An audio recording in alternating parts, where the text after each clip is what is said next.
అందరికీ నమస్కారం. ఈరోజు ఉదయం ఒక పత్రికలో పసిపిల్లల విక్రయం, కైకలూరు కేంద్రంగా పసిపిల్లల విక్రయం అని చెప్పేసి ఒక శీర్షిక వెలువడటం జరిగింది. దాని నిమిత్తం మా యొక్క జిల్లా ఎస్పీ గారు అలాగే మా డిఎస్పీ గారి యొక్క ఉత్తర్వుల మేరకు దీన్ని పూర్తిగా తరువుగా ఉదయం నుంచి కూడా ఎంక్వైరీ చేస్తున్నాం. మాతో పాటు ఐసిడిఎస్ సిబ్బంది, చైల్డ్ లైన్ సిబ్బంది కూడా దీంట్లో ఉదయం నుంచి దీంట్లో ఎంక్వైరీ చేస్తూ ఉన్నాం.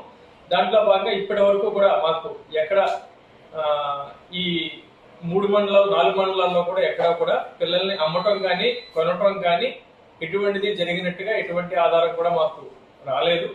అయితే మేము ప్రజలు కోరేది ఏంటంటే ఎటువంటి ఇన్ఫర్మేషన్ ఉన్నా అమ్మినట్టుగా కానీ కొన్నట్టుగా కానీ ఎవరి దగ్గరైనా ఆధారాలు ఉన్నా లేదా ఎటువంటి ఫిర్యాదు ఇచ్చినా తప్పనిసరి దాని మీద కేసు కట్టి దర్యాప్తు చేస్తాం. దర్యాప్తులో భాగంగా ఇప్పటి వరకు మాకు ఎటువంటి వెలువడలేని కారణంగా విచారణ ఇంకా కొనసాగిస్తున్నాం. విచారణలో భాగంగా కూడా మా 4 టీములు తిరుగుతూ ఉన్నాయి. దాంట్లో పిల్లల కొనుగోలు అమ్మకాల విషయాలు ఎక్కడ బయటికి రాలేదు కనుక ఎవరైనా ముందుకు వచ్చి మా పిల్లలు ఎవరన్నా అమ్మినట్టుగా కొన్నట్టుగా కనుక ముందుకు వచ్చి మాకు ఫిర్యాదు ఇస్తే కనుక ఇంకా లోతుగా దర్యాప్తు చేసి సంబంధిత వ్యక్తులపై మేము చర్య తీసుకుంటాం.